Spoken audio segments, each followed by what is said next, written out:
semua dalam acara workshop kali ini. Namun beliau ada acara juga jadi saya sebagai konsepnya. Jadi di acara kali ini perpustakaan Fakultas Teknik bersama dengan ECC menyelenggarakan kegiatan soft skill yang merupakan kegiatan rutin yang kami selenggarakan setiap semester, maka setiap tahunnya sudah berjalan lebih kurang 3 tahun lebih ya. Nah, untuk tema kurikulum kita kali ini dari ECC yaitu Ibu Dian. Mbak Dian. Mbak Dian nanti akan menjelaskan bagaimana kita membuat CV dalam artian sudut pandang assessment. Jadi yang CV yang dibuat rekan-rekan nanti yang menarik oleh assessment seperti apa. Tentunya yang menonjol dari yang lain ya. Nah, di sini nanti akan dikupas oleh Ibu Dian. Kurang lebih kita mulai jam 9 dan kemudian sampai jam 11. Silakan nanti acara akan dibantu oleh Ibu Dian, kemudian acara pertama mungkin paparan dari Ibu Dian, kemudian saya tanya jawab. Nanti silakan langsung kepada Ibu Dian, jangan melalui saya. Nanti terlalu panjang kemudian nanti durasinya sini dulu saya menyampaikan. Seperti itu, oke? Baik, untuk mengikat waktu, kamu berikan kesempatan kepada Ibu Dian. Ya, terima kasih Pak Bagus. Selamat pagi semuanya. Ada orang? Pak, kayaknya ada orang yang masuk di Pak. Oke, selamat datang di perpustakaan FPI semuanya.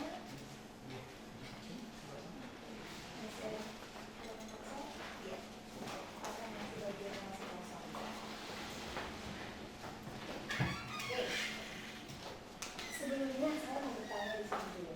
Ada yang sudah bekerja di sini? Sedang bekerja? Sudah bekerja. Oke, sudah bekerja. Berapa tahun pengalaman? 2 tahun pengalaman. Oke, Pak itu? Saya sudah kenal beliau soalnya ya. Kemarin juga sempat ngisi di sini, beliau juga hadir. Gimana Pak Dito, sudah berapa lama nih berkecimpung di dunia pekerjaan industri? Sudah 5 tahun ya. Oke. Pasti saya yakin teman-teman yang datang ke sini yang tahu gimana sih cara bikin CV yang profesional, gimana cara bikin CV agar industri-industri itu melirik ke CV kita. Oke, sebelumnya saya perkenalkan dulu ya, tak kenal maka tak sayang. Oke, saya juga pengen disayang sih ya. Oke, perkenalkan, fotonya ada sedikit kece ya. Nama saya Dian Juliarti Bambang. Saya sekarang bagian dari SCC UGM. Sebenarnya ini kalau di SCC UGM itu ada beberapa divisi. Nah, salah satu divisinya itu adalah divisi people development atau yang biasa teman-teman trainer. Nah, rata-rata yang biasanya di situ tuh di people development. Ada juga yang divisi recruitment. Nah, sebenarnya saya juga bergabung di situ. Tapi karena kali ini saya sebagai trainer di sini katanya, oke? Jadi silakan. Jadi saya memperkenalkan diri saya adalah bagian dari people development. Oke. Sampai di sini dulu. Ada yang mau kenal saya? Pada nggak mau ya, ya sudah. Oke. Sebelum masuk di sini, biasanya ya kalau saya ngisi di acara seminar atau workshop ataupun pelatihan mahasiswa itu ada beberapa karakteristik orang. Sebelumnya masuk di sini ada beberapa karakteristik orang. Karakteristik yang pertama saya sebut dengan smart student atau pelajar teladan. Oke, terus yang kedua itu saya sebut dengan tipe turis. Terus yang ketiga saya sebut dengan tipe narapidana. Oke, tipe yang pertama smart student. Seperti apa sih smart student itu? Biasanya orang-orang yang smart student, mereka datang di sebuah acara, pelatihan, seminar ataupun apa itu, mereka akan antusias. Mereka akan melontarkan banyak pertanyaan. Kalau misalnya orang yang pendiam, mereka akan mendengarkan dengan serius, mencatat, gitu kan? Itu biasanya tanpa ada suruh dari orang lain. Kalau kita dalam psikologi namanya motivasi internalnya sendiri. Jadi mereka mau datang dengan niatnya sendiri. Gitu. Nah, yang tipe kedua turis.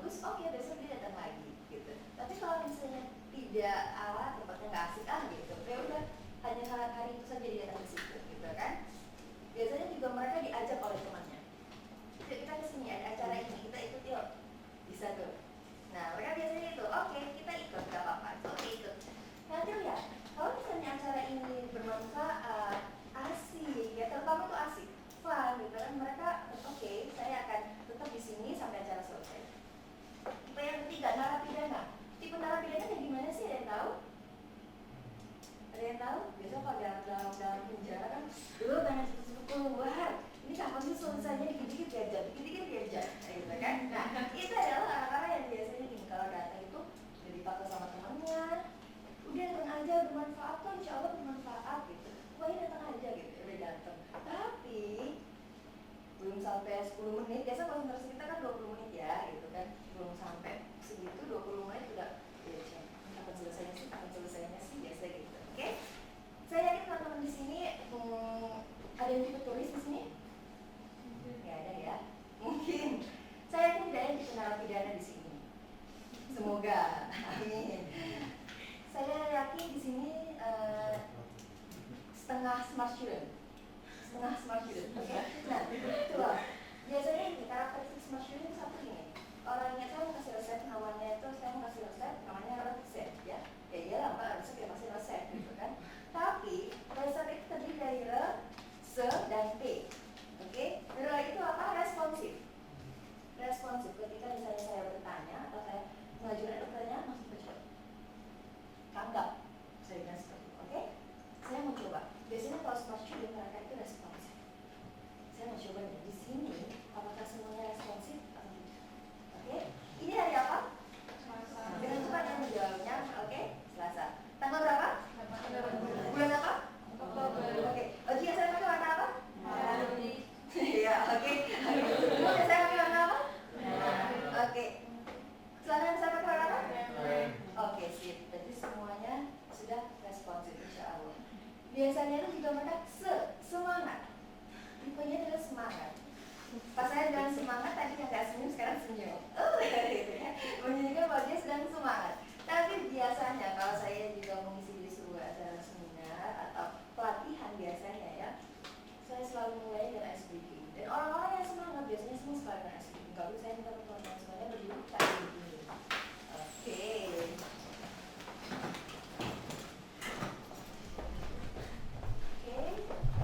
Bisa untuk berbagi seperti ini nggak? Saya orangnya suka mubah, jadi pokoknya ketika saya di situ, terus mau menghadap ke situ, saya ke sini pasti akan menghadap ke sini lagi. Saya orangnya aktif ya. Silakan menghadap ke sini semuanya. Bisa ya? Bisa ya? Mungkin masih di sini. Oh iya, silakan. Ya, silakan bergabung saja. Sip. Oke. Kita akan memainkan sebuah tantangan. Namanya adalah kata panju. Oke, kata panju. Kata panju. Kalau misalnya saya bilang kata panju, harus semuanya mengikuti apa yang diinstruksikan oleh Pak Ijo. Saya maksudnya, apa yang dikatakan Pak Ijo harus ikut ya. Oke? Ikutin kata-kata Pak Ijo. Oke ya, itu instruksinya. Oke? Siap? Kita mulai ya. Kata Pak Ijo, angkat tangan kanannya. Angkat tangan kanannya. Oke, kata Pak Ijo, turunkan tangan kanannya. Kata Pak Ijo, angkat tangan kirinya. Kata Pak Ijo, turunkan tangan kirinya. Kata Pak Ijo, saling berhadapan. Saling berhadapan. Ya. Ada, oke, saling berhadapannya gini aja. Oke, kita aja. Kata Pak Ijo, saling berhadapan. Ya. Kata Pak Ijo, angkat tangan kanannya. Turunkan tangan kanannya. Iya, semuanya ya, turunkan tangan kanannya. Siapa yang enggak? Sip. Berarti dua orang ini sudah fokus. Oke, yang lain belum fokus. Tadi apa instruksinya? Kata Pak Ijo. Oke, enggak ulang ya. Kata Pak Ijo, angkat tangan kanannya. Kata Pak Ijo, turunkan tangan kanannya. Kata Pak Ijo, angkat tangan kirinya. Turunkan tangan kirinya. Ya, sip. Tepuk tangan. Silakan dulu semua, sama semangat ya. Nah, kalau saya mau memulai sesuatu, saya harus fokus dulu gitu. Dengan apa? Oke, kita sama-sama SPP. Biasanya kayak gitu. Dan yang T, bisa duduk di sini loh mas. Sekalian dibantuin gitu mas. Gak bercanda aku mas.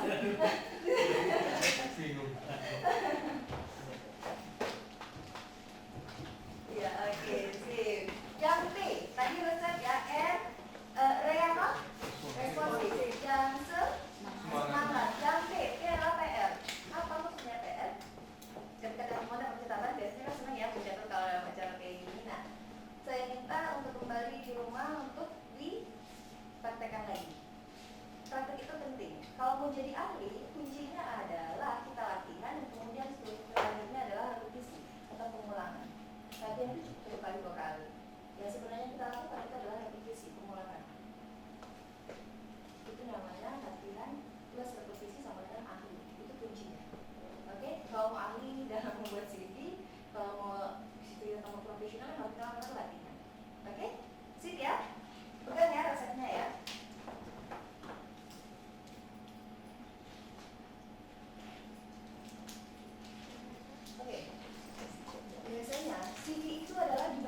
biasanya kasih bagian HR aja gitu, office-nya gitu kan.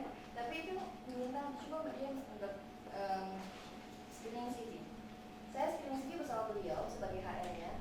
Dan satu hal yang menarik beliau gini, ada CV yang memang menarik. Menariknya itu apa? Dari tampilannya, warnanya. Belum lihat tuh isi bagian dalamnya. Dia punya nggak kompetensi yang dibutuhkan oleh divisi tersebut. Ini salah satu divisi waktu itu minta untuk ada rekrutmen, gitu kan? Terus beliau pas lihat, Mbak Dian ini CV-nya menarik nih, bagus nih, ada warna-warni ya gitu. Saya bilang, warna-warni, oh saya dapat situ kuncinya. Oke, jadi tampilannya dulu nih, kalau mau membantu itu, tampilannya dulu nih yang menarik. Beliau oke, tampilannya, itu kita belum screening tuh, mereka bisa apa saja, soalnya waktu itu dibutuhkan orang yang bisa JavaScript, karena waktu perusahaan IT. Nah, JavaScript belum lihat tuh ada apa JavaScript-nya, tapi pokoknya tampilannya menarik, bahwa dia ini keep ya, gitu dilihat. Tapi tampilannya harus menarik. Oke ya, ini adalah proses tahap rekrutmen dan seleksi. Nah, di SCC juga ada namanya wawancara. Kita kasih workshop untuk wawancara, biasanya seperti itu. Tapi entah kalau di FT kapan, saya juga tidak tahu gitu ya. Tapi kemarin saya baru sempat isi tanggal 18, tanggal 13. Itu terkait wawancara kerja. Nah, sekarang saya minta teman-teman untuk range antara 1 sampai 100. Kira-kira seberapa penting sih pertemuan ini? Oke, di range ini saya minta seberapa penting. Masing-masing orang harus punya range-nya ya. Saya yakin nggak mungkin 100 sih. Tapi ada juga mungkin 100 ya. Permasalahan tentang CV, maksudnya permasalahan tentang CV sini ya. Kira-kira menurut teman itu, permasalahan orang-orang yang ada di luar sana itu berapa persen sih? Atau dari 1 sampai 100 kira-kira banyak nggak sih orang-orang yang mengalami masalah terkait CV? Gitu. CV-nya ditolak, atau CV-nya yang dikembalikan lagi, atau CV yang masuk tong sampah kalau sudah dicari ya. Gitu. Saya punya cerita, teman saya bilang kayak gini, di perusahaannya, dia di perusahaan yang di Makassar, Kalago, salah satu perusahaan Kalago.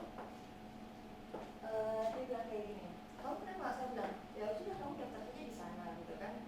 Waktu itu dia interview di situ, terus ya udah kalau mereka butuh, silakan kamu daftar gitu. Saya nggak mau, jangan sampai CV saya berarti di tong sampah atau yang jadi database saja, dia bilang seperti itu. Dia sudah kompleks duluan di situ. Karena memang ketika tidak dibutuhkan, ada yang langsung bukan tong sampah, ada yang masuk database-nya.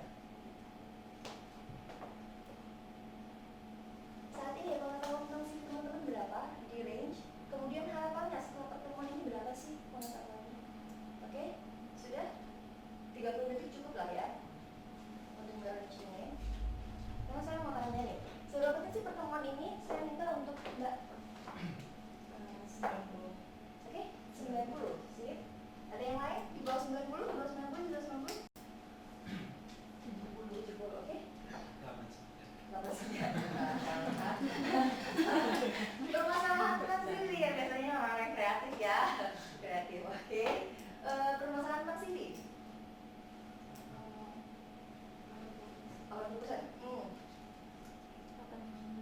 85. 1%? 95. Permasalahan tentang CV, oke. Kali ini pengetahuan tentang CV teman-teman berapa sih? Di range 45.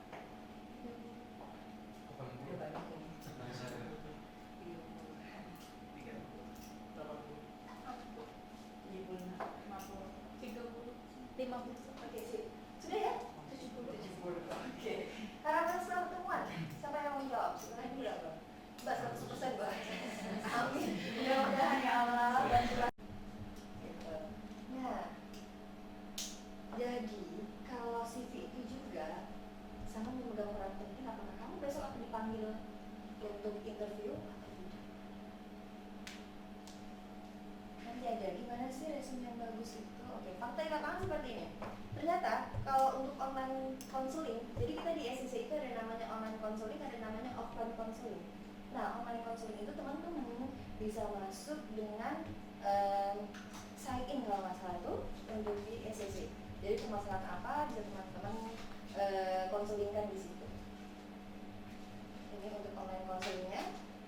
Permasalahan yang dihadapi yang paling besar adalah pemilihan minat karir. Karena pemilihan minat karir itu tidak hanya dari yang sudah bekerja saja, tapi misalnya dari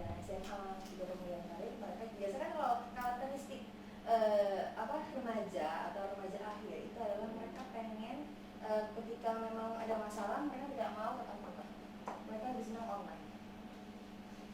Itu karakteristik. Ya. Jadi kalau untuk problem terkait CV dan cover letter itu masuk ke urutan ketiga, 15,2%.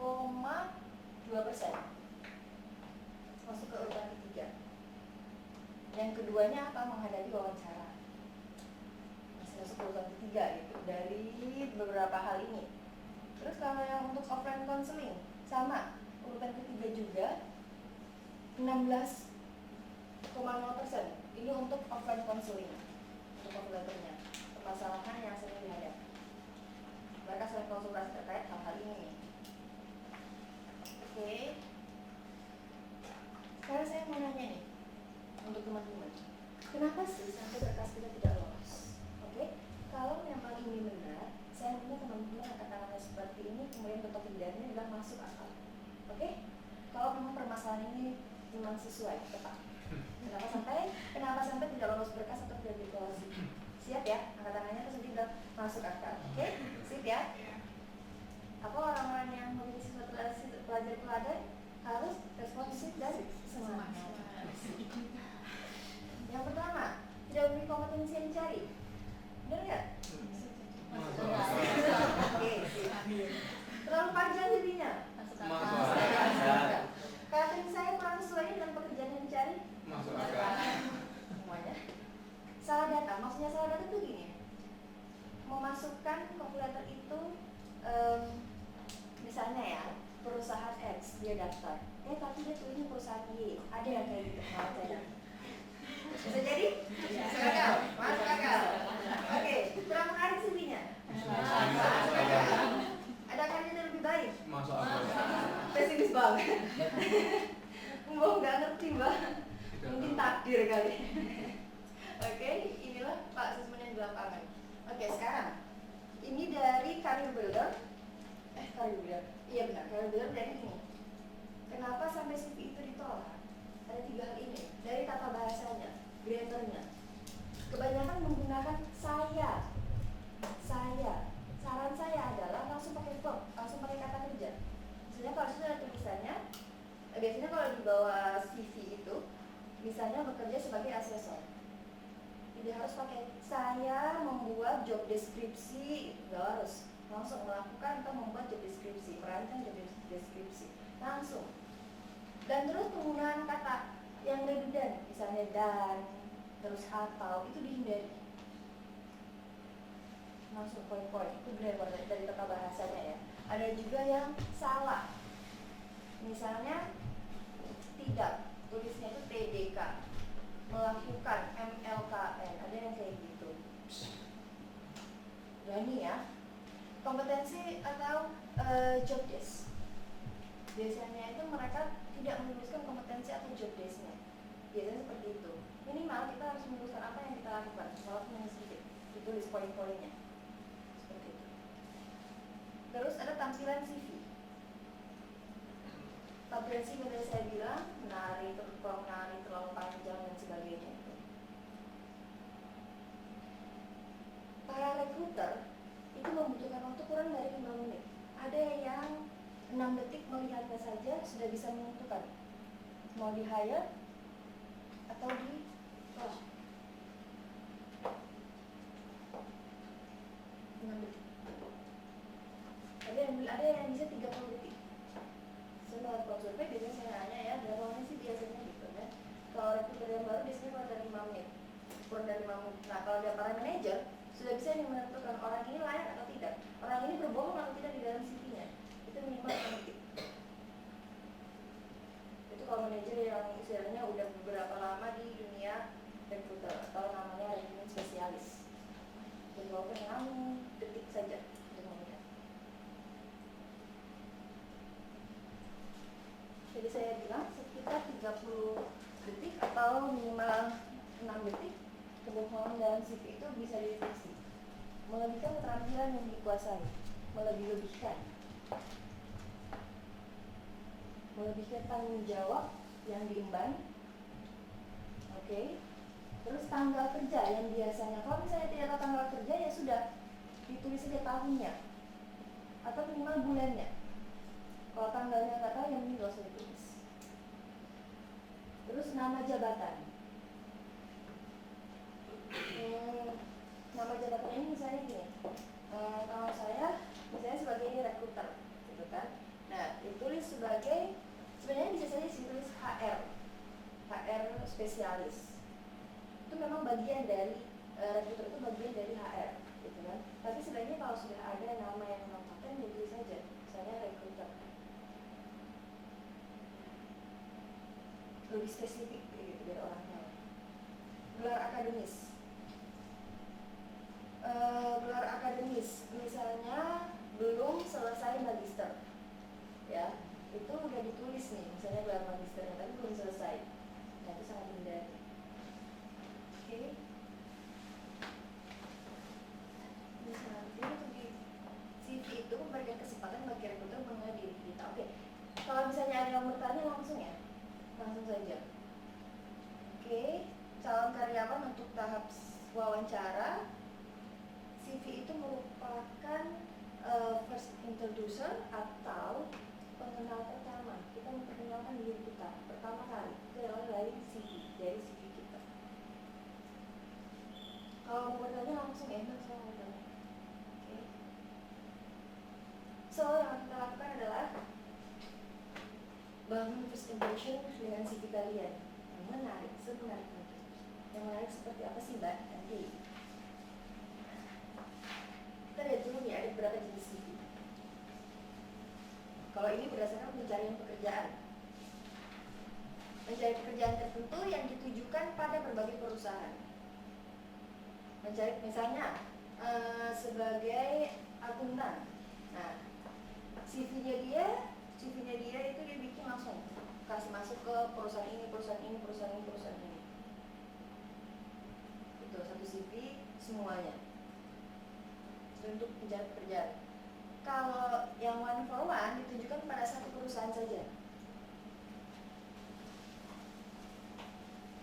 Satu perusahaan saja. Jadi misalnya perusahaan itu sudah membuka tenaga kerja, Nah, hindari untuk copy paste. Karena kalau yang ini kalian copy paste, tapi kalian sudah tahu nih bisnis proses dari perusahaan. Perusahaan ini dia bergerak dalam bidang apa. Terus kalian menaruhkan kompetensi yang tidak sesuai dengan yang dibutuhkan. Itu bisa kalian cut, langsung di-cut. Karena semakin banyak, itu yang penting saja. Oke? Nah, ini berdasarkan konten. Ini yang biasanya orang bertanya, Mbak, sebaiknya itu saya menggunakan CV yang seperti apa? Apakah masuk tipe kronologikal atau fungsional atau combination? Ada satu lagi, namanya academic CV. Nah, academic CV ini biasanya paling panjang nih. Itu academic CV. Jadi untuk para dosen dan sebagainya. Nah, kalau kronologikal itu fokus pada pendidikan dan pengalaman kerja secara kronologis. Maksudnya apa? Pendidikan kita, terus pengalaman kerja kita yang sesuai dengan bidang kita.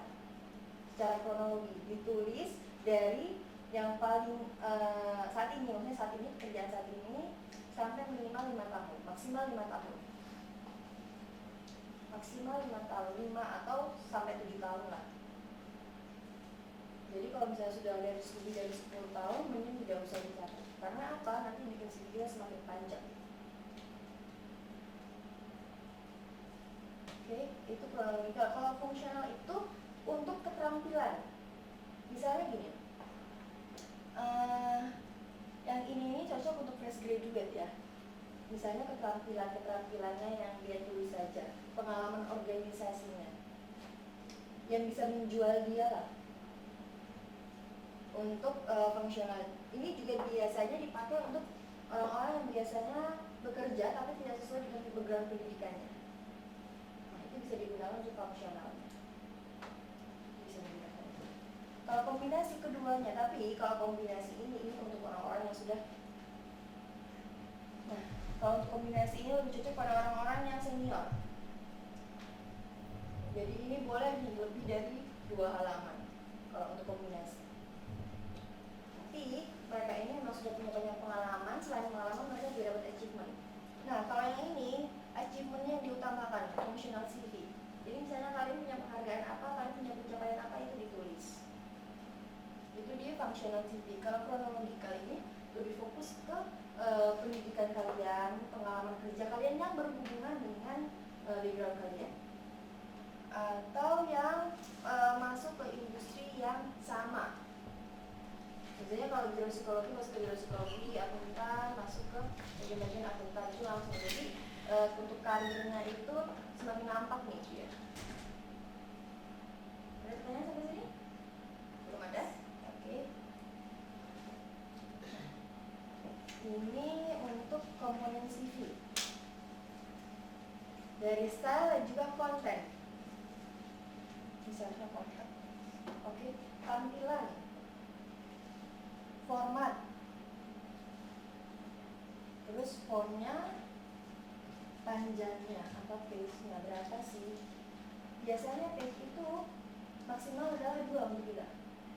Kenapa? Kalau misalnya mereka butuh waktu minimal maksimal 6 detik atau 30 detik. Kalau misalnya kita bikin panjang kali lebar, nggak akan bisa dibaca. Mereka hanya baca yang penting-penting saja. Oke. Kalau kontennya, nah ini namanya foto terbaru sebaiknya dipampang juga. Biar orang kenal, oh dia lagi kayak gini tuh, oh ini dia sekarang. Gitu. Pendidikan formal, sebaiknya langsung yang terakhir saja. Langsung, misalnya kalau sudah selesai S2, boleh tulis 1 S2 gitu. Tapi memang S2-nya dulu baru S1-nya. Jadi diurutkan ya dari yang saat ini sampai maksimal 5 tahun atau 7 tahun.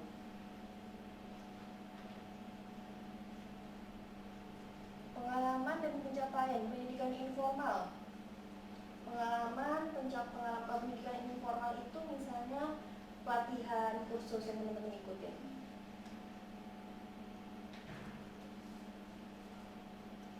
Referensi perlu nggak sih? Kalau saya sih tidak menyarankan tulis referensi. Referensi itu apa? Misalnya dosen kita atau atasan kita waktu kita bekerja, itu referensi. Menurut saya tidak perlu. Nanti ada ketika mereka minta baru kita kasih. Untuk referensi. Ada pertanyaan sampai sini? Ya. Kalau untuk pendidikan formal itu kan dari yang terakhir. Jadi berarti misalkan S2 berarti S2 S1 sampai sekolah SD lama atau semuanya? Langsung yang terakhir aja. Jadi misalnya S1 langsung S2 gitu. SMA, SMP, SD enggak usah. Enggak perlu. Karena kalau saya kamu udah sampai jenjang itu, otomatis kamu udah lulus. Ada lagi? Ya. Kalau misalkan tadi untuk yang pendidikan informalnya itu kan tadi seperti pelatihan. Kalau untuk yang seminar-seminar itu dikunci. Nah, seminar-seminar itu boleh untuk dimasukkan juga. Biasanya itu ada yang namanya publikasi enggak? Atau hanya ikut seminar? Seminar saja, oke. Itu bisa dimasukin ke pelatihan. Iya, masuk ke pelatihan. Tapi harus yang relevan ya dengan pekerjaan yang mau dilakukan. Gitu. Kalau misalnya saya juga pernah ikut seminar itu misalnya terkait perkembangan anak dan remaja ya misalnya gitu. Tapi kalau saya mau daftar di perusahaan yang berbasis misalnya IT, industri manufacture gitu, saya tidak perlu lulus itu. Kecuali kalau saya mau daftar di misalnya volunteer atau di sekolahan, terus sebagai pengabdi masyarakat, terus sebagai aktivis. Tapi kalau misalnya untuk industri sebaiknya kalau kayak gitu yang relevan, yang sebenarnya juga dipikir saya. Oke, ada lagi pertanyaan? Ya. Kalau yang untuk nomor 4 itu rangka karakteristik yang relevan, kelebihan yang kekurangan itu gimana? Oke, yang kekurangan jadi gini, biasanya ada yang menuliskan, ada yang tidak menuliskan. Bisa teman-teman saya tadi kayak gini. Jadi kan kalau misalnya keterampilan ada namanya soft skill dan hard skill tuh, ya kan? Nah, yang di soft skillnya itu, soft skillnya teman belah jadi 2, biasanya sih ada template-nya. Nah, terus dibikin tuh, yang misalnya high yang mana, yang low yang mana itu bisa. Dibikin eye catching di situ, high dan juga low. Itu kekurangannya. Ada lagi? Ya, gimana? Itu normal juga sama dari tahun yang Iya, dari tahun yang awal, dari tahun yang saat ini, gitu, yang paling. berarti dari yang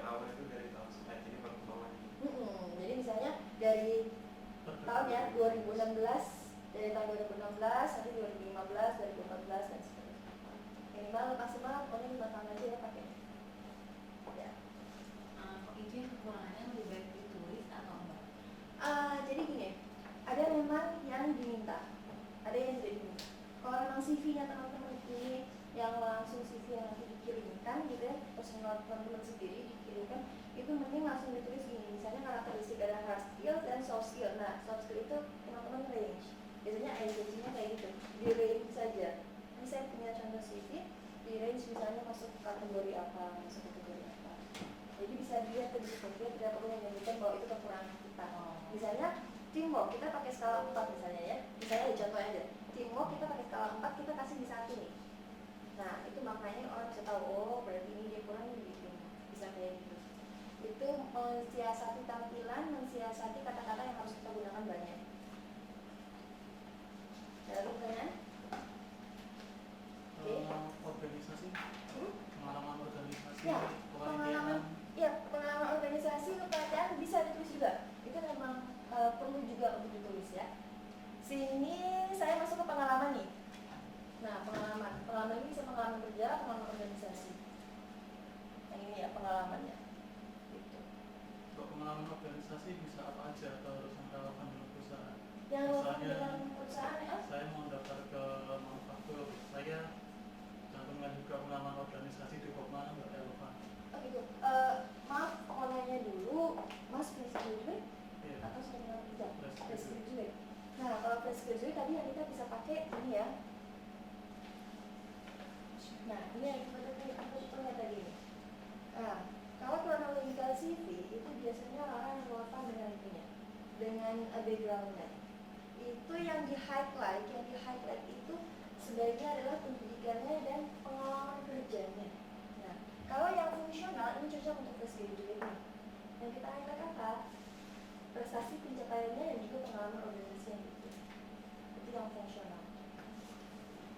Mungkin yang maksud di situ fungsional.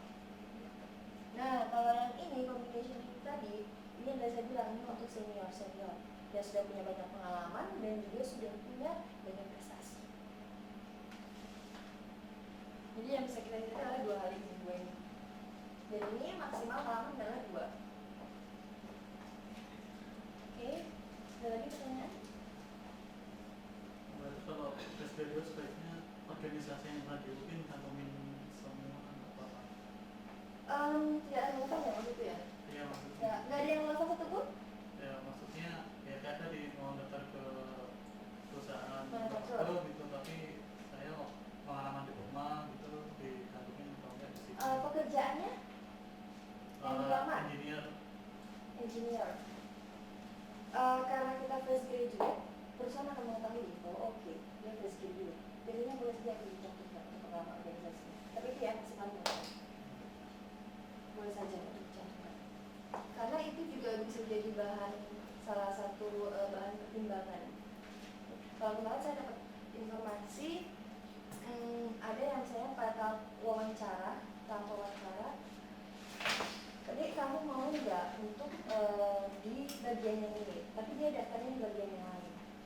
Misalnya dia daftar di bagian X nih, sama rekruternya, sama wawancaranya, kamu mau nggak untuk berpindah di bagian C, bagian D misalnya. Itu ada, pas wawancara dikasih masukan seperti itu.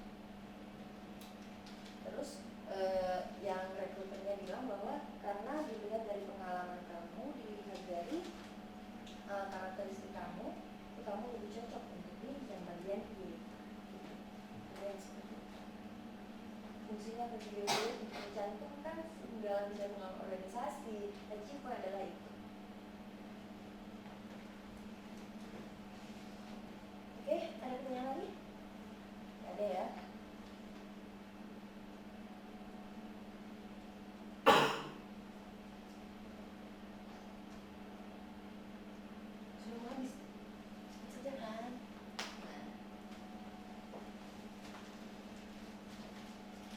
Ini yang sebaiknya dilakukan, ini yang sebaiknya tidak dilakukan. Ringkas, jelas, padat, kayak telegram ya. Ringkas, jelas, padat. Ringkas, jelas seperti itu seperti apa sih? Apa yang kita punya kita udah bisa ditentukan di situ tuh. Orang-orang harus baca banyak. Oke. Mau konsultasi? Enggak. Oke. CV menyesuaikan perusahaan atau job harus yang relevan tadi. Tapi kalau untuk yang fresh graduate tadi, nah itu sebenarnya memang mencantumkan apa itu namanya pengalaman organisasinya. Gunakan kata kerja dan bahasa yang positif. Misalnya saya tidak mampu untuk melakukan itu dihindari. Misalnya kayak gitu. Saya tidak mampu untuk itu dibiarin saja. Karena kita bikin CV orang baca bahwa kita bikin ringkasan resume gitu about us gitu kan. Langsung gunakan kata kerja, tidak usah menggunakan kata saya, subjek tidak perlu. Langsung kata kerjanya saja. Nah, kalau yang ini mengembangkan CV untuk target pekerjaan atau posisi. Nah, ini biasanya untuk promosi-promosi. Atau misalnya kita yang ingin berpindah perusahaan, misalnya kayak gitu. Atau kita ingin mencari pengalaman yang lain.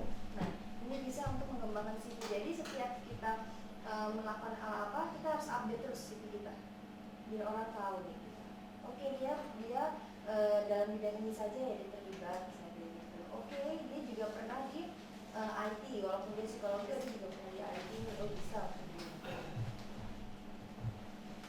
Oke. Saya sering lihat ini kalau di job fair ya, ada teman-teman yang sering suka itu lipat CV, terus masukin dalam tas. Nah, itu sudah lihat tuh bahwa kamu bukan tipe orang yang organize. Nah, itu sudah nampak tuh tipe karakteristik kamu. Kamu bukan orang yang teliti, orang yang tidak, kamu orang yang tidak rapi. Itu sudah bisa nampak tuh di situ.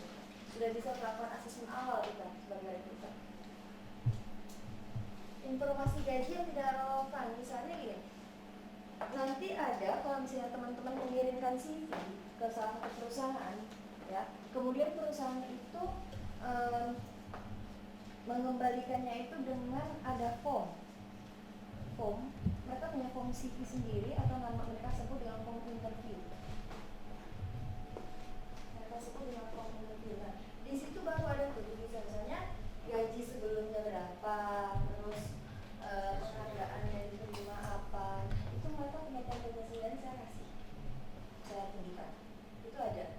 Jadi saya kirim CV, terus misalnya mereka lihat oh CV kita menarik, ada yang dibutuhkan, kompetensi yang dibutuhkan ada nih di sini. Nah, itu mereka akan mengirimkan kembali CV yang punya mereka sendiri. Itu ada perusahaan yang seperti itu.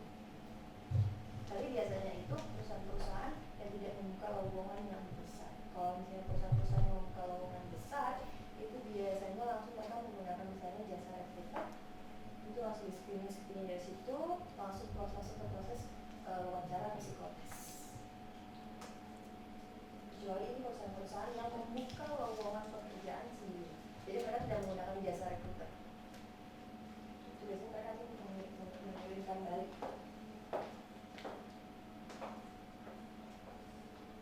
Jangan menuliskan hal-hal yang teman-teman pikirkan.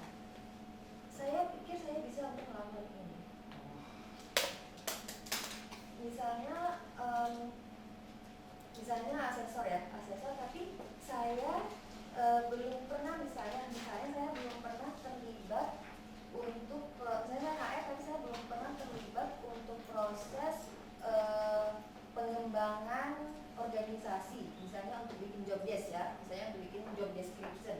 Biasanya salah satu pekerjaan kita adalah bikin deskripsi pekerjaan untuk para karyawan. Nah, misalnya saya belum pernah tuh, ya, belum pernah melakukan itu. Nah, tapi saya tulis di situ di job desk saya. Nah, itu sebaiknya jangan. Satu ya, karena itu bukan yang sudah kita lakukan. Menuliskan yang benar-benar sudah kita lakukan, bukan yang kita pikirkan bahwa akan kita lakukan. Font grafik maksudnya itu yang apa, gambarnya itu Itali, terus font yang mingkir-mingkir, apa sih font apa tuh yang mingkir-mingkir, melo banget gitu loh. Nah, itu sebaiknya dihindari. Pengulangan informasi, misalnya udah nulis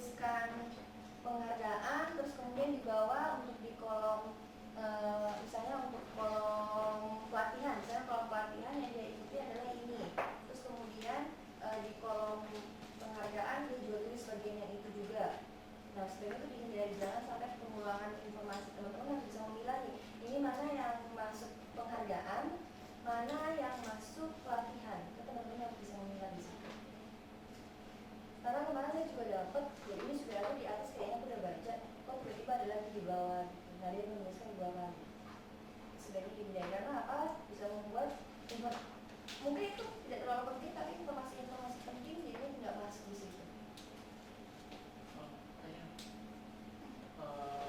Ini saya mau daftar perjalanan Pak Engineer tadi perusahaan. Terus tapi pengalaman sebelumnya saya semasa kuliah jadi kantor privat itu ya.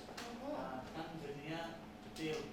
Itu kalau perlu dicantumkan pengalaman kecil sebagai kantor privat dengan gaji yang kecil sekian.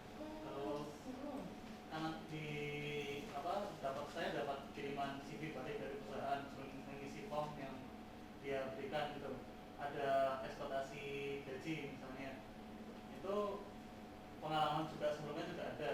Saya perlu cantumkan juga nggak pengalaman sebelumnya saya pernah jadi kantor privat selama kuliah dengan gaji sekian gitu. Itu yang jadi nih, kalau yang di CV yang kita kirim, CV yang kita bikin itu sebenarnya gaji jangan kita cantumkan. Kalau CV yang kita punya jangan cantumkan, tapi kalau CV yang mereka kembalikan dan memang ada range gajinya itu dia tuliskan. Dia tuliskan range per bulannya. Biasanya mereka bilangnya per bulan. Itu di rata-rata saja. Di rata-rata. Terus tadi apa lagi? Terus dari gaji pas kita Tidak harus menuliskan yang kecil ya, langsung tulis range-nya berapa, RP berapa gitu. RP berapa sampai berapa.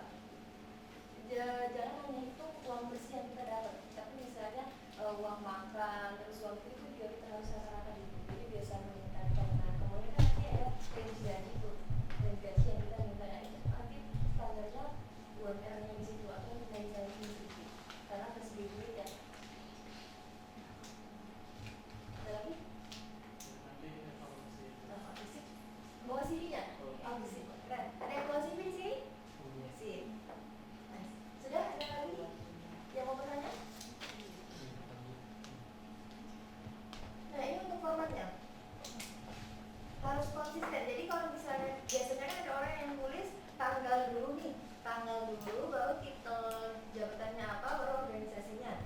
Nah, itu nggak apa-apa tulis seperti itu. Atau boleh juga mengikuti titelnya dulu, jabatannya dulu apa, terus kemudian organisasinya apa. Jangan lupa untuk kotanya juga harus tulis organisasi apa, gitu ya. Organisasi apa, dia di bagian dia di daerah mana, itu juga harus ditulis. Kalau misalnya pas pengalaman kerja ditulisnya tanggal dulu nih, tahunnya dulu, tahun bekerjanya dulu, habis itu baru titelnya organisasinya. Nah, untuk di pelatihan, terus untuk di penghargaan juga harus seperti itu, harus konsisten seperti itu. Jangan misalnya waktu di pelatihan nulis pelatihannya dulu baru tahunnya, terus nanti di pengalaman kerja dulu baru tahunnya. Jadi harus konsisten. Gunakan kronologi maksudnya itu dari yang paling awal, dari tahun saat ini yang paling mendekati sampai 5 tahun. Itu harus kronologinya seperti itu. Jadi bisa lihat nih, karena kalau misalnya kita pelatihan itu maksimalnya itu pelatihan sebenarnya itu adalah 2 tahun kita gunakan. Kalau kita nggak ada upgradingnya lagi, itu sebenarnya kita sudah tidak bisa dituliskan lagi. Misalnya itu seperti itu. Apalagi yang anti-anti misalnya kayak gitu, kalau misalnya tidak ada upgradingnya itu udah nggak bisa lagi. Ya kan itu yang untuk BEI, Behavioral Interview, yang saya punya sertifikat untuk melakukan interview. Nah itu pun biasanya buat tahun kalau misalnya mereka tidak ada terus upgrading lagi atau mereka tidak bertugas sebagai interviewer. Nah itu seharusnya patut dipertanyakan tuh. Kan tadi ya kalau menjadi ahli harus latihan dan kemudian revisi. Nah sama itu seperti itu. Ya. Untuk fontnya itu memang harus Arial, boleh nggak kita pakai Times New Roman boleh. Ini kan tegak, koma Arial contohnya gitu ya. Tegak itu maksudnya yang tegak gitu loh, jangan yang miring-miring atau yang double-double gitu. Ya ini contoh saja. Times New Roman boleh. Nah untuk besarnya apa sih namanya tuh? Size-nya. Size-nya itu biasanya itu 11 atau kadang-kadang 12. 11 12. Biasanya juga ada yang pakai 10. Itu boleh 10. Jadi di sini kenapa bisa teman-teman bikin 2 kolom? Sebenarnya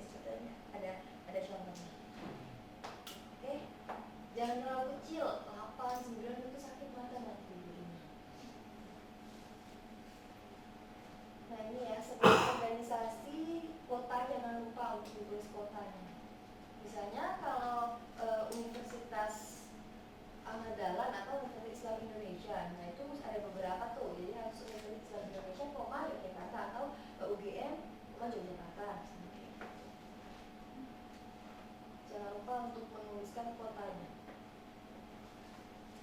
Preamble, jadi bisa dibaca ya, menggunakan background putih. Sebaiknya background putih. Nanti kalau teman-teman mau bikinnya itu, template-nya itu warna, boleh saja.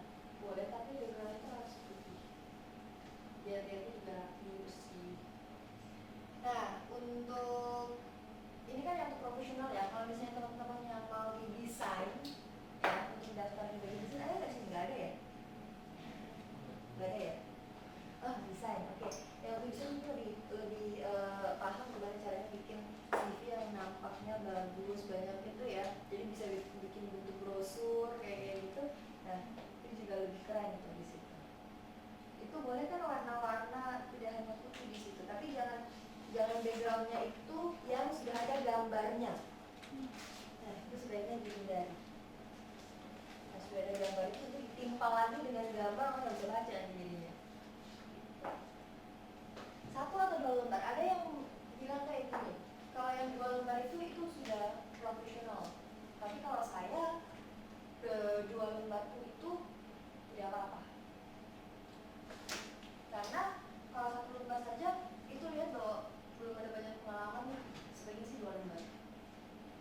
Karena penelitian ada yang rekruter itu minta 20% rekruter menginginkan 1 lembar, 80% rekruter menginginkan 2 lembar maksimal. Sebaiknya pakai bullet point yang pakai angka, tulisan 1, 2, 3 itu sebaiknya jangan. Estetika dilihat bagusnya pakai warna apa. Biasanya warna-warna kuning itu dihindari, kuning, merah itu sebaiknya dihindari. Dan word itu misalnya dan, saya, atau itu dihindari sekali. Sebaiknya itu sebenarnya bisa saya siasati dengan koma gitu kan, atau bullet point, nah tidak perlu pakai itu. Ada tanya sampai sini? Ini juga bahasa yang original. Kenapa sampai saya sebutkan bahasa yang original? Karena yang tadi saya temukan bahwa ada yang mereka memilih template-nya, apalagi untuk surat lamarannya, biasanya kan menggunakan template di apa namanya di internet tuh. Nah, mereka kebanyakan itu copy paste dan lupa mengganti nama perusahaannya. Nah, sebaiknya itu menggunakan bahasa yang original, bahasa teman-teman sendiri. Seperti itu.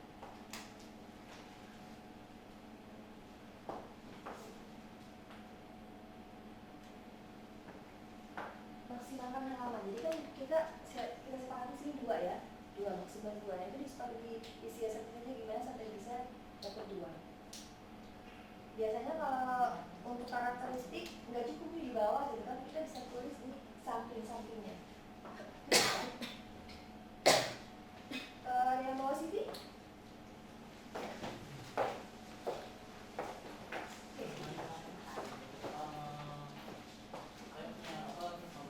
Yang dari perusahaan yang bisa dari perusahaan. Nah, iya. Mas itu.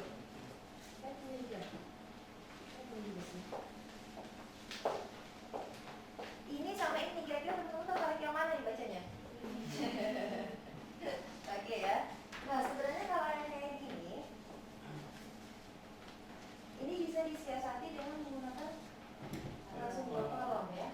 Bisa sebenarnya sih bisa. Saya sebenarnya tuh bingung CV itu yang CV polos saya, artinya saya mencantumkan semua, bukan untuk perusahaan atau bukan untuk nama kerja, tapi semua pengalaman, semua organisasi saya masukkan di situ. Terus saya coba ringkas rangkum ke dalam satu yang CV itu yang saya desain.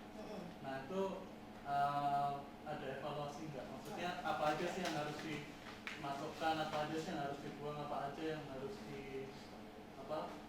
dipilah-pilah gitu. Oke.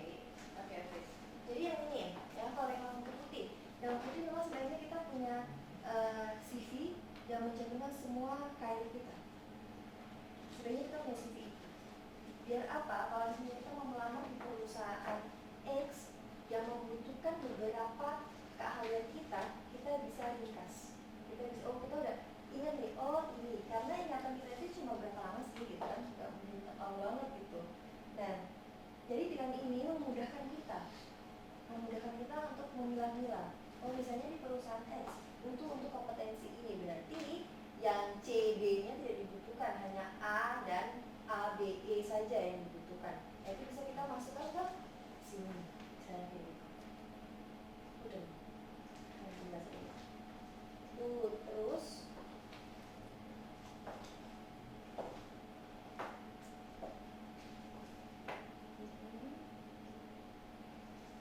nah ini yang saya bilang bahwa ini nih, untuk karakteristik atau hard skill, soft skill yang bisa teman-teman pakai range seperti ini. Ini bisa dipakai range seperti ini. Ini maknanya adalah, oh untuk emosional dia belum cukup optimal untuk bisa mengelolanya. Benar tidak? Iya. Maksudnya seperti itu. Nah, dia paling optimal di mana sih? Oke, teamwork. Dia sangat optimal untuk teamwork. Nah, kalau untuk emosional, memang biasanya saya lihat dulu indikatornya. Oke. Biasanya itu kalau untuk usia dan ya remaja, dewasa awal pun itu memang pengelolaan untuk emosinya itu, pengelolaan emosi itu masih perlu banyak belajar kita untuk pengelolaan emosi. Dan biasanya untuk para kandidat, mereka punya IQ yang sangat bagus sekali, tapi mereka jatuh di pengelolaan emosionalnya. Itu yang biasanya jatuh. Bukan kita tidak lihat dari CV-nya, tapi itu udah masuk di tahap namanya psikotes. Nah, jadi saya anggap ini jujur, maksudnya gitu. Jadi saya anggap ini jujur. Kenapa sampai tulis emosional range-nya 2? Memang CV tidak hanya wawancara yang dibutuhkan kita jujur, CV pun harus jujur. Gitu. Jadi kita bisa mengevaluasi diri kita sendiri. Terus yang perlu untuk, nah kalau ini namanya personal statement. Kalau untuk personal statement-nya,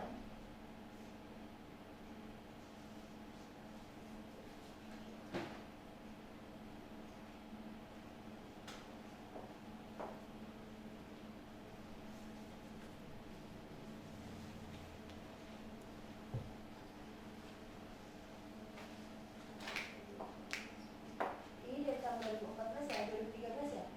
Ya.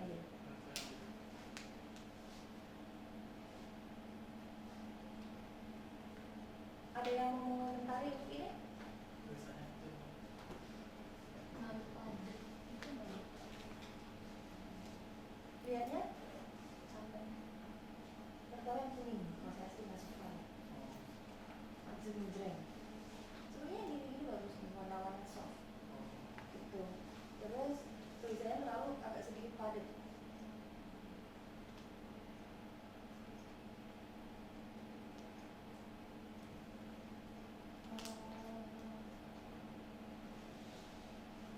Ini untuk data di perusahaan tersebut?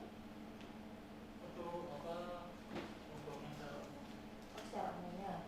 Oke. Kalau untuk perusahaan yang tersebut, ini ini ya.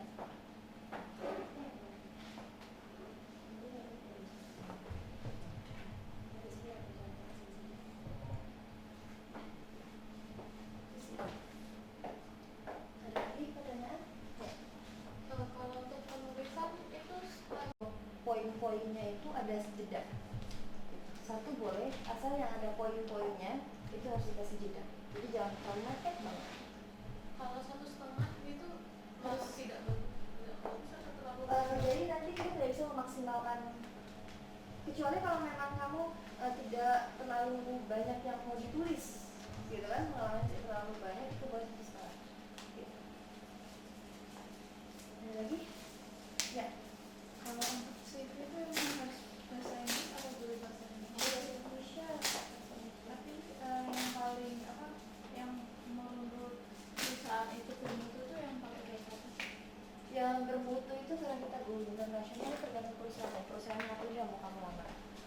Nah itu jadi fungsi kita, saya selalu bilang walaupun saya mengisi untuk interview kerja, saya juga selalu bilang bahwa sebelum kalian mau melamar di perusahaan itu kalian harus tahu dulu nih karakteristik perusahaan itu seperti apa. Perusahaan itu bergerak dalam bidang apa? Minimal value-nya apa sih perusahaan itu? Biar kita tahu. Ya, jadi menggunakan bahasa Inggris bahasa Indonesia itu oke, tapi kita lihat dulu karakteristik perusahaan. Nah, jangan sampai bahasa Indonesia, bahasa Inggris, apalagi campur dengan bahasa-bahasa yang lain dong. Sebaiknya jangan. Sambil diminum. Ada lagi pertanyaan? Makasih Mas Bagus. Ada yang belum dapat?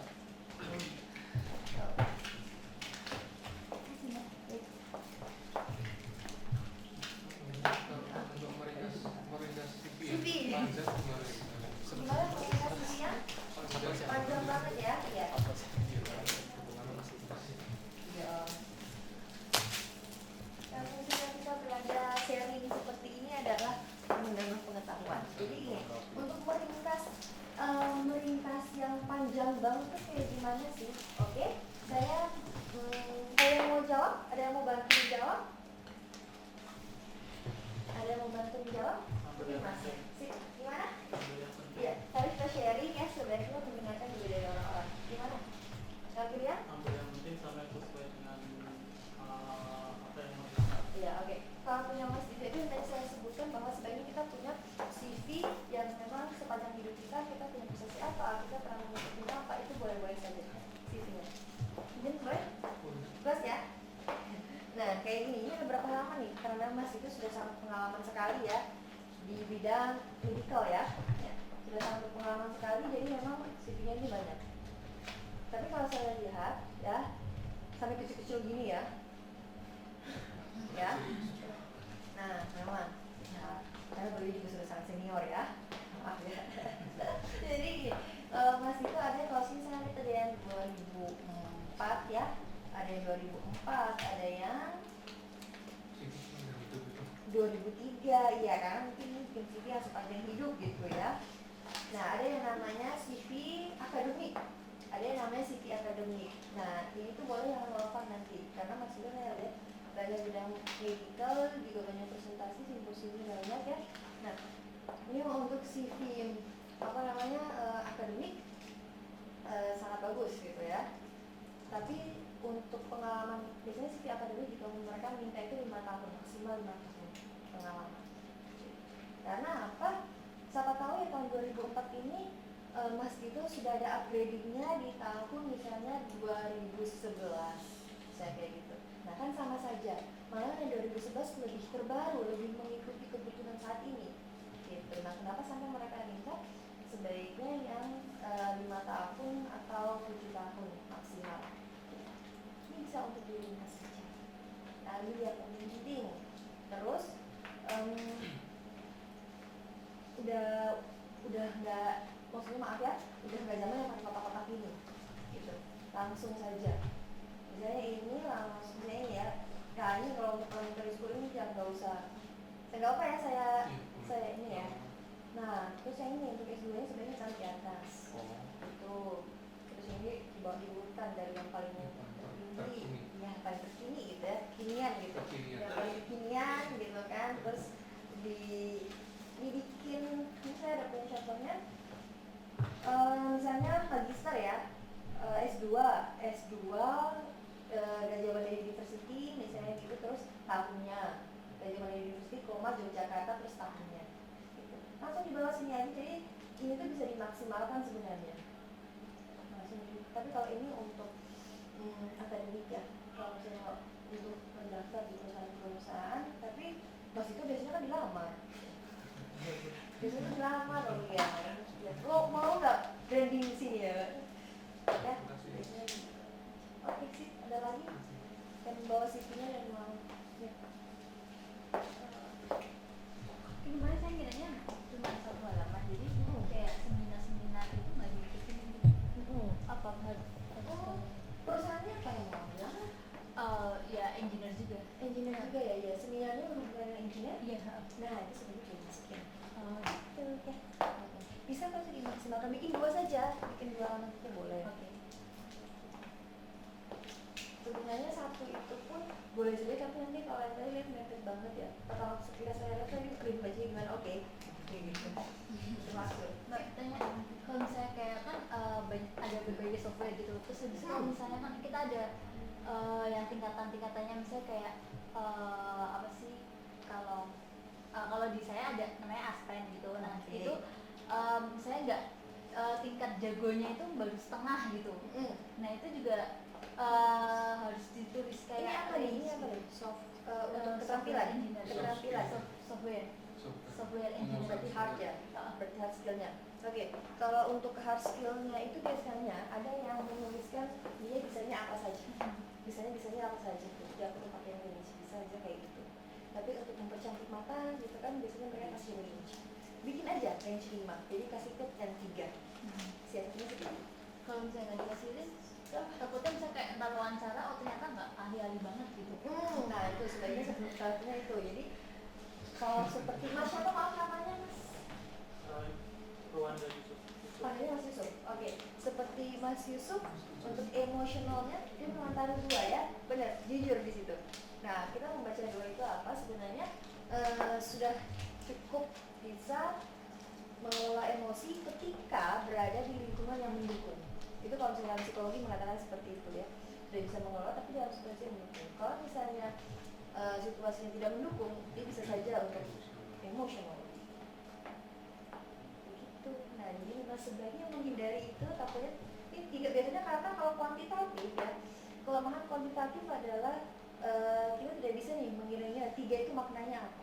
Karena sebenarnya kalau misalnya kita bikin skala pun itu ada maknanya, 1 itu maknanya apa, 2 maknanya apa, 3 maknanya. Sebenarnya seperti itu. Kuantitatif kesulitannya itu, jadi sebaiknya memang langsung dituliskan saja. Oke. Ada lagi? Ya.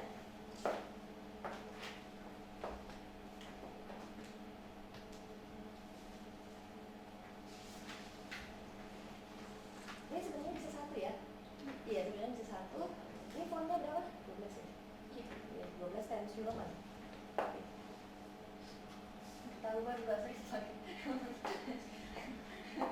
Oke, ini sebenarnya ini nih. Kalau saya mau komentarin ya ini. Pelatihan langsung aja karena ini sertifikat kursus dan pelatihannya langsung aja namanya. Pelatihan langsung ini, terus di bawahnya sini yang menyelenggarakan seperti ini. Pelatihannya apa? 1, title-nya.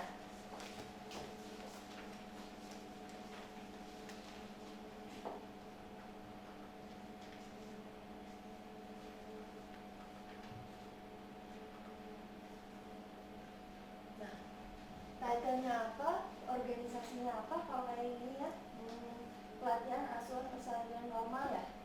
Nah, langsung di bawahnya olehnya itu P2KS ya. Gitu. Strip bekerja sama dengan siapa? Jadi strip itu menunjukkan kalau kita bekerja sama dengan siapa. Misalnya gini, SCC UGM misalnya, mengajarnya SCC UGM ya. SCC UGM, koma atau strip FTI. Ini perpustakaan yang di perpustakaan FTI misalnya kayak gitu. Boleh seperti itu. Dia tidak harus bekerja sama dengan, tidak usah. Itu namanya redundancy. Ya. Terus langsung tanggalnya di bawah. Ini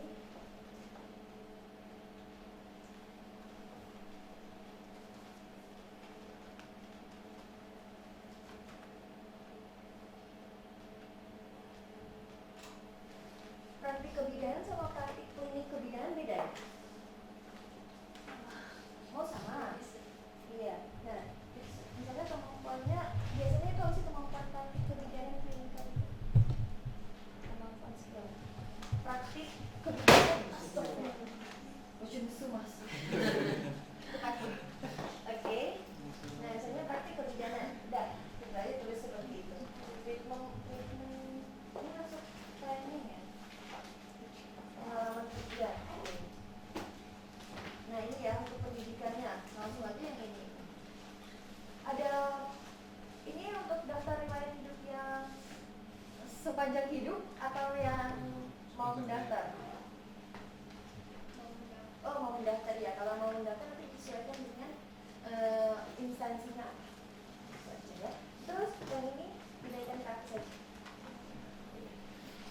tanggal itu sebaiknya yang awal adalah yang terbaru.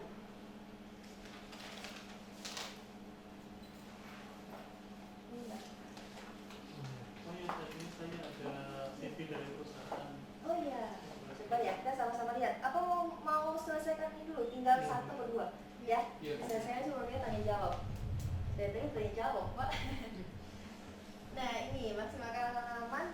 Maksudnya tingkatkan informasi kontak itu adalah sebaiknya teman-teman juga pakai LinkedIn ya. Nah itu karena apa? Dan situ dituliskan punya kita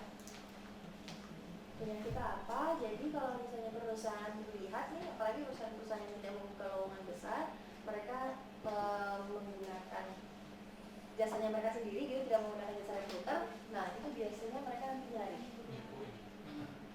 kepoin kita nanti, kepoin kita. Nah itu harus up to date gitu, benar. Up to date gitu. Jangan nulis sembarangan di LinkedIn. Karena kemarin ada yang protes kalau misalnya di luar negeri itu dia dinner terus dia tulis tuh di situ kan. Halo, ini tuh akun profesional kan, untuk kamu mau misalnya mau vacation jangan tulis sini, tulis aja di sosmed lain gitu. Jadi jangan sampai tulis yang seperti itu. Karena itu menunjukkan profesional kita sendiri. Makanya bisa cari tuh di situ. Data pribadi dan isi dibuat valid, relevan, ringkas, dan jelas. Valid maksudnya menyesuaikan dengan perusahaan, dengan jobnya. Terus silangkan ejaan yang salah. Jadi kalau misalnya teman-teman sudah menulis ini ya, dibaca lagi kembali. Ada nggak ejaan yang salah? Jangan sampai tidak tulisnya TID K, misalnya kayak gitu. A-nya hilang, misalnya gitu ya. Jangan sampai hilang, dilupakan. Bahasa rendah. Nah, highlight strong point-nya. Biasanya ada yang tulis tuh highlight strong point-nya dia apa? Misalnya achievement-nya dia dapat penghargaan di mana? Itu juga harus tuliskan. Penghargaan kita apa? Kita harus tuliskan di situ. Terus biasanya dicantumin untuk surat lamaran, itu pasti ya, untuk surat lamaran. Ingat surat lamaran harus original, jangan template. Karena takutnya kita copy paste. Pas copy paste terus nggak itu lagi, namanya nggak ditukar lagi ya. Nah ini nih yang jarang sekali untuk dilakukan. Bila seseorang review kembali CV kita, karena penilaian orang dan penilaian kita itu akan berbeda. Kalau saya ya melakukan apapun itu dan memang nanti ketika orang lain harus menilai saya, sebelum orang lain itu menilai saya akan kasih ke teman saya yang saya lihat kira-kira itu kritis banget. Ada salah satu teman saya itu kritis banget. Saya minta dia untuk mengoreksi sekejam mungkin ya gitu. Kadang-kadang bahasa-bahasa yang sedikit itu, ini apa nih, nggak ada nih dalam bahasa India kayak gini kan gitu. Karena mas saya orangnya tidak India banget ya. Nah dia tuh India banget gitu. Jadi saya minta dia untuk mengoreksi. Jadi teman-teman lihat tuh, mana sih sebenarnya minta seseorang review. Biasanya kita malu ya kan? Malu. Aduh ini nanti jangan-jangan salah lagi gitu. Justru salahnya itu juga kita bisa tahu nih, ternyata kita salah atau menulis ini. Pandangan orang asumsi orang adalah ini. Oh gitu ya, sudah kita harus, karena nanti yang mereview punya kita bukan kita sendiri, tapi recruiter. Siap nih. Boleh. Masih itu waktu jawab. Gimana? Semua kadang ada perusahaan yang cuma submit your CV atau send your CV. Nah itu kita perlu nyantumin surat lamaran juga atau enggak? Atau cukup enough CV kita gitu? Oke. Sebaiknya sih ada surat lamaran juga. Jadi kita berarti kita itu benar-benar pengen di situ itu, melihat ketulusan kita, kayak gitu. Melihat ketulusan kita, melihat oke, kita nggak benar-benar pengen. Gitu. Jadi langsung dikasih aja untuk surat lamaran. Apa biasanya gini, ada CV yang langsung di atasnya itu misalnya posisi jabatannya apa yang kita, namanya objective career ya, objective career.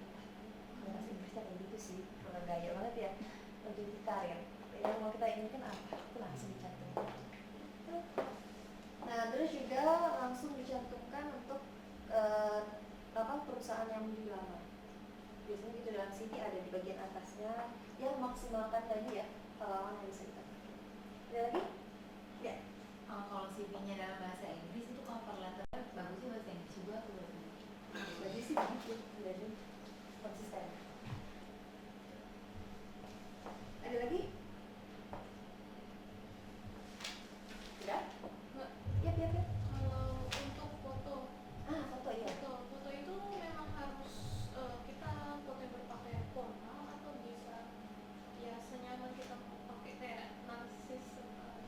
Tuh.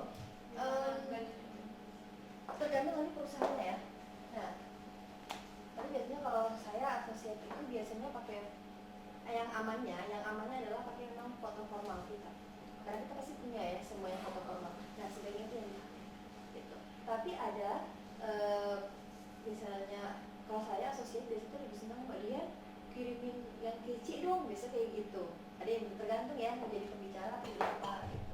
Biasanya gitu. Ini kirimin kece dong. Beda antara CV sama yang itu. Nah kalau misalnya CV sebaiknya amannya adalah pakai yang langsung formal saja. Ada lagi? Dan dicantum di CV. Jadi CV biasanya gitu langsung. Kalau yang CV zaman dulu kan nggak ada itu ya, nggak ada foto kayak gitu. Gue nggak formal sih, nggak boleh pakai foto. Aku sempet loh diprotes gitu sama salah satu teman saya waktu itu ya, waktu zaman kapan gitu ya. Terus, kok CV pakai foto sih, itu kan nggak formal gitu. Nanti kan fotonya diminta juga foto 3x4 gitu. Bukan kali itu udah zaman kapan kayak gitu. Jadi saya pakai CV pakai foto sebaiknya. Oh iya, nanti juga ada perusahaan yang meminta CV-nya itu fotonya, warnanya background itu apa? Ada yang kayak gitu. Ada yang enggak. Kalau enggak, sebaiknya pakai biru saja. Sebaiknya pakai biru. Kenapa biru? Ada pertanyaan? Kenapa biru? Kenapa biru? Siapa tanya kenapa biru? Oh, oke. Kenapa biru? Biru melambangkan kedamaian. Merah melambangkan hungry, lapar ya. Kayak gitu. Biru bukan galau, blue kan ya. Biru melambangkan kedamaian. Sebaiknya biru saja. Gak apa sih kalau pakai merah itu oke. Tapi kalau saya sarannya sih biru. Biru di mata itu lebih enak kita melihatnya. Kalau pink, Mas Dito khususnya nih pakai pink. Ya. Mbak, berarti kalau misalkan ada perusahaan yang CV kita kan udah dikasih foto, terus dari perusahaan itu minta ukuran 3x4, berarti kita menambahkan. Tapi kalau misalkan dia tidak minta 3x4, kita butuh untuk menambahkan inisiatif kita sendiri atau boleh nggak? Fotonya, untuk ukuran fotonya biasanya sih 3x4. 3x4, kalau nggak ada 4x6 gitu. Kalau itu sebaiknya ya sudah pakai yang ada saja dulu. Maksud saya misalkan di perusahaan itu tidak minta 4x6 atau 3x4, kita yang berinisiatif boleh Memberikan. memberikan. Kadang-kadang ada yang seperti itu. Kalau saya sih nggak usah, karena itu juga nggak dipakai kayak gitu. Disesuaikan dengan perusahaan. Iya. Ada lagi? Nah ini untuk top 10 skill. Biasanya sini yang dilirik kayak gitu ya, yang di bocoran biasanya dilirik gitu. Analytical, kreatif, misalnya yang sering ditulis-tulis gitu loh di ya. Soft skillnya apa sih orangnya harus komunikatif misalnya kayak gitu. Karena apa, kita pekerjaan apapun pasti kita ngomong gitu, ngomongnya dengan orang. Buat kita memberikan untuk komunikatif. Loyalitas atau ada yang bilang dengan komitmen organisasi. Kalau kemarin sempat ada yang tidak diterima karena dari hasil loyalitasnya kurang terhadap perusahaan. Ada memang perusahaan-perusahaan yang mengutamakan untuk loyalitas terus tanggung jawab, tergantung perusahaan-perusahaan. Oke. Sadar kebutuhan pelanggan. Customer service orientation. Nah biasanya ini nih yang dicari, bekerja di bawah tekanan. Mampu bekerja di bawah tekanan. Itu yang sering. Maksudnya apa? tekanan ada bukan. Jadi maksudnya kalau misalnya ada load yang besar gitu ya, nggak mudah down. Ini berhubungan dengan regulasi emosi atau yang tadi emosionalitas kita. Ini berhubungan dengan ini bekerja di bawah tekanan itu. Bukan kayak ditekan gitu, bukan. Ini jadi bawah bimbingan. Ini kalau nggak jadi bawah bimbingan berarti berhubungan dengan ini kepemimpinan. Oh dia masih butuh dibimbing nih gitu, belum bisa jadi pemimpin, bisa kayak gitu. Kita korelasinya seperti itu. Ya. Oke. Ada yang bertanya sudah selesai? Kalau nggak salah selesai.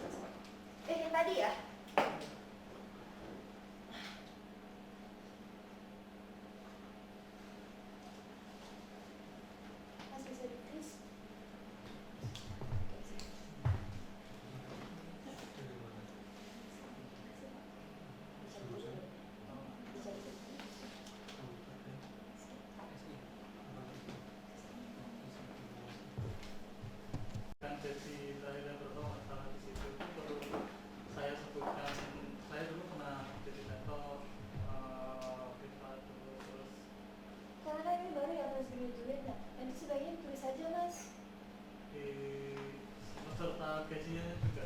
Saya di situ juga minta gaji pas ketika Apa saya kamu cuma kerja di situ? enggak ada gajinya. Enggak, soalnya ada memang kan kita mengabdi ya, sebenarnya kayak Iya. gitu ya. Ada yang kayak gitu, ada. Ada kan gajinya nggak apa itu tulis, berarti kan kamu setidaknya punya inisiatif untuk bekerja untuk menghasilkan sendiri. Itu bisa masuk ke nama asesmennya, inisiatif, terus tanggung jawab itu juga bisa masuk ke situ untuk asesmennya. Pas kita lihat CV-nya kita udah melakukan self assessment di situ, melakukan asesmen maksudnya. Itu jadi sebenarnya ditulis.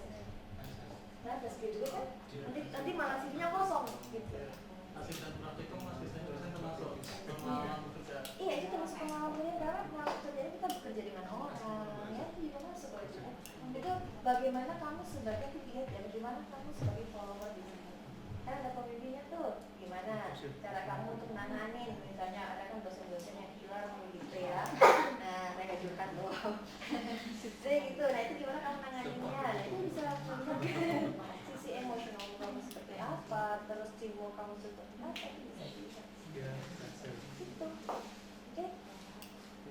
Mbak, Kalau misalnya pengalaman kerja sebagai internal gitu, jadi Internship? ya Iya, jadi betul. internship. Nah itu nggak digaji secara uang tapi dapat banyak fasilitas gitu. Justru internship itu harus ditulis. Itu termasuk di pengalaman kerja atau di pengalaman biasa? Pengalaman. Emang ada pengalaman biasa? Kan ada kayak apa sih yang kayak organisasi gitu. Oh, pengalaman organisasi. Itu masuk pengalaman Itu kerja. masuk. Terus gajinya gimana mbak? Kan nggak dikasih gaji tapi Nggak usah. Nggak usah ditulis. Kalau memang nggak dapat ya nggak usah. Karena memang intern itu ada yang memang digaji, ada yang enggak. Gitu. Cuma saya ada yang diminta sampai 6 bulan tapi nggak digaji. Saya alhamdulillah. Alhamdulillah. Gitu. Ada lagi yang mau tanya? Ya. Maaf tapi pada keluar dari CV. Oh Jadi, iya. ketika kita Kalau taruhnya baca nanti Mas gitu yang ngambil. jadi kan kalau kita daftar online itu kan biasanya ada pertanyaan juga yang berapa gaji yang diminta gitu. Kita harus mengukur itu dari UMR daerah tersebut atau mengukur dari jenjang kita, kemampuan kita, misalnya S1 berapa dibandingkan dengan SMK gitu kan. Oke. Gimana? Emang ada ya? S1 biayanya berapa? Oh bukan, jadi yang ditanyakan itu kamu mau gaji berapa gitu. Ya, Nah, oke sih. Emang saya nanya balik, emang ada misalnya itu standarnya berapa gitu. Kan kita nggak tahu ya. Kita nggak tahu jadi yang tapi ada UMR ya. nya. Ini seperti itu aja. Dan UMR-nya terus lihat posisi kita itu sebagai apa. Admin misalnya. Oke, admin. Nah, itu standar biasanya UMR gitu kan. Dimulai dari nanti biasanya ada bergeming. Tiketnya berapa? Kita suka bingung kan. Iya ya. Tiketnya berapa? Kan misalnya UMR Jakarta nih 3,2. Terus kita harus ngisinya Yang mulai 5 pas deh. Gitu. Iya. Gitu ya. Oh ya. Nanti biasanya ada sisi bargainingnya di situ. Kalau kemarin gajinya segini, menurut saya gajinya segini, tapi tenang aja mbak kalau misalnya masalah gaji, insya Allah di atas permintaan, biasanya kayak gitu. Dan nanti soalnya mereka lihat dengan kualifikasi kita juga. Jadi posisi kita standar segitu, kalau kemarin tim saya, dia bilang bahwa dia memang minta lagi standar segini, standar X gitu kan. Tapi ketika melihat dengan kualifikasi dia, pelatihan yang dia ikutin, terus sebenarnya dia punya banyak pengalaman. Tapi dia punya banyak, maksudnya pengalaman kerja nggak ada, pengalaman pengabdian masyarakat. Dan kayak tadi ya, kerja tidak digaji itu banyak.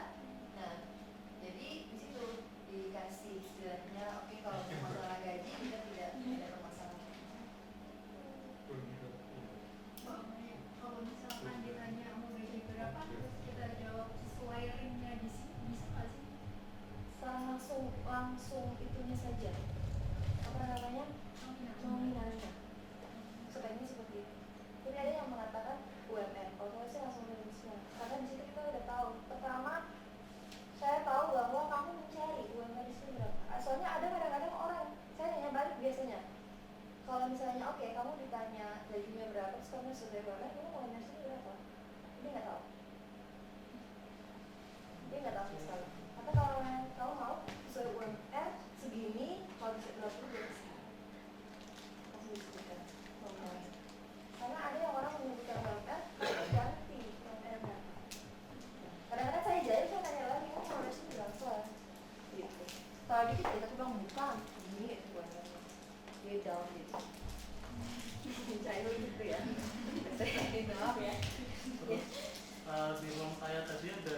gaji, expectation salary, terus ada tunjangan, ada jaminan itu biasanya yang kita yang kita minta itu apa? Biasanya kan kalau gaji kan udah aku bisa menyebutkan saya minta Kesehatan, 5 juta, terus kesehatan, asuransi kesehatan.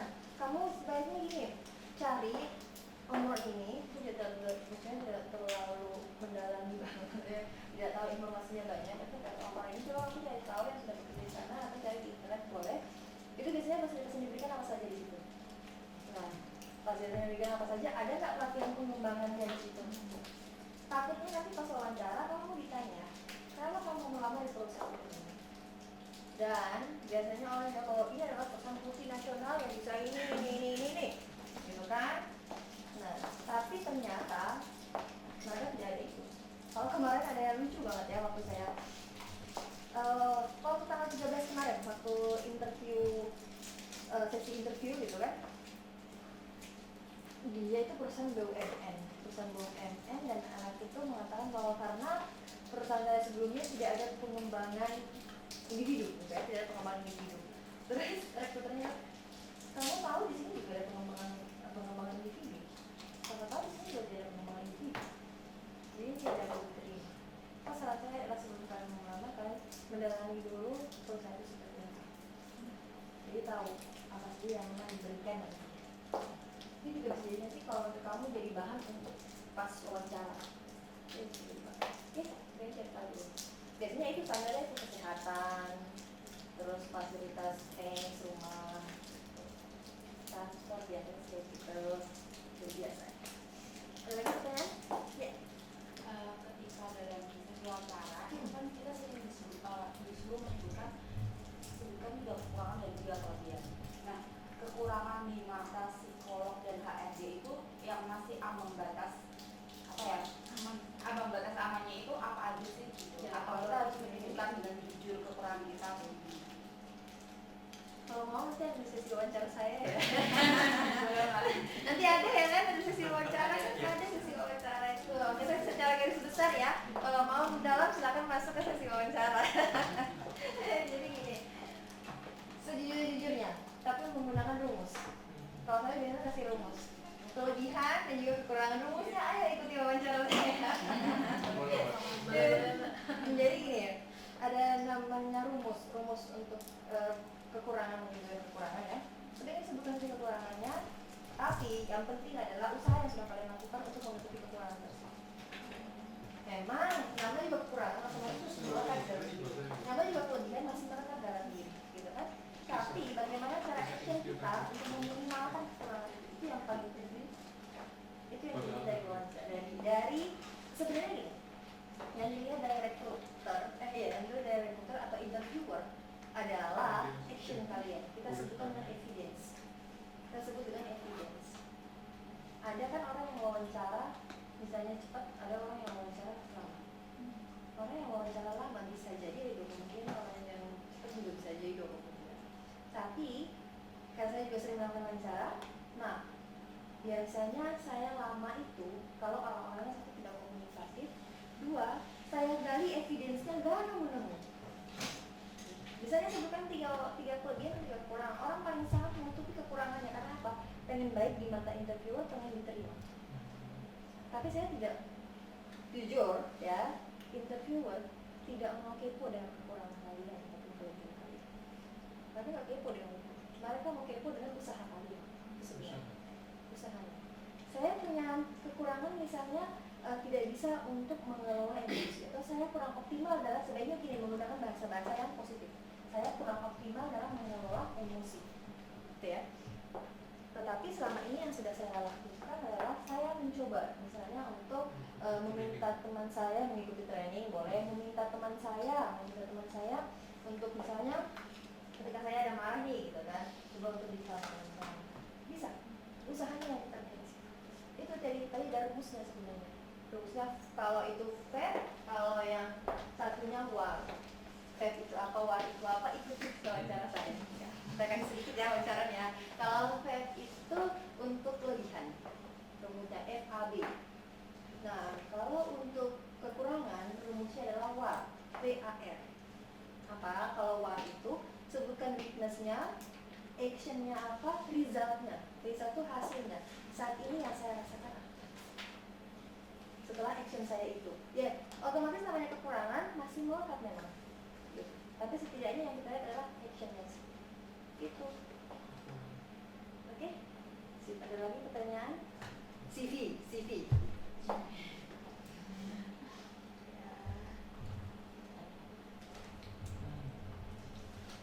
Ini contohnya saya bilang bisa dibikin dua kolom.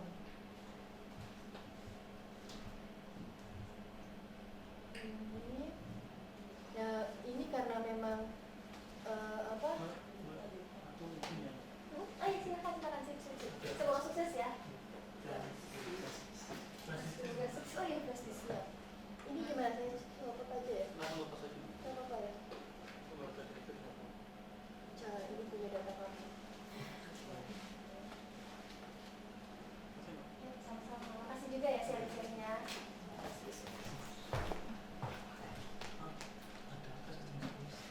Ada yang mau bertanya? Ini contohnya ya, bisa teman-teman pakai. Ini ya profilnya. Ini ya, tanggal. Jadi profilnya itu kayak diceritakan buat satu paragraf. Kalau ini saya bikin profil yang untuk diceritakan. Jadi saya highlight untuk misalnya ini ya. Ini. Saat ini. Ini. Sumber daya manusia, bidang sumber daya manusia ini. SBT. Ada juga yang SBT itu temen SBY. SBT bukan, SBT itu Serang Bagian Timur. Oke. Nah, ini contohnya yang lain juga bisa. Mbak kurang kerjaan banget bikin CV, rasanya mau ngisi CV ya CV. Nah, ini ya. Biasanya kalau yang ini ya, ada yang tidak suka menggunakan hubungan misalnya nama, terus misalnya menggunakan jenis kelamin gitu ya. Bisa teman-teman tulis profesi teman-teman. Apa yang teman-teman amat di situ diganti. Misalnya psikologis, biopsikologis bisa ditulis situ. Oke. Nah, ini yang saya bilang sebaiknya adalah dituliskan sedikit untuk job case-nya. Saya punya ada yang